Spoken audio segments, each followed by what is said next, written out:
ফ্লেভারটা খুব দারুণ আসবে।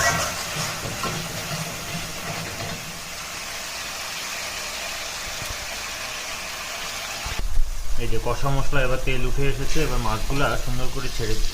আস্তে আস্তে করে মাছগুলা সাজায় সাজায় দিয়ে দিব, যাতে ভেঙে না যায়, নাড়তে যাতে সুবিধা হয় সেইভাবে দিতে হবে।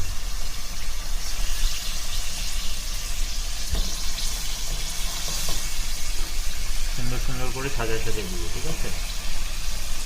এটা মাঝখানে দিয়ে দিলাম।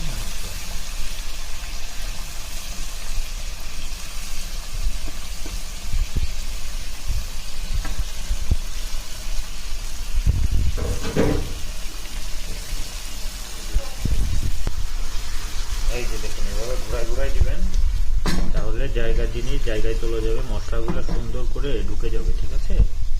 দেখুন, এই যে বেশি করে পানিটা দিয়ে দিলাম।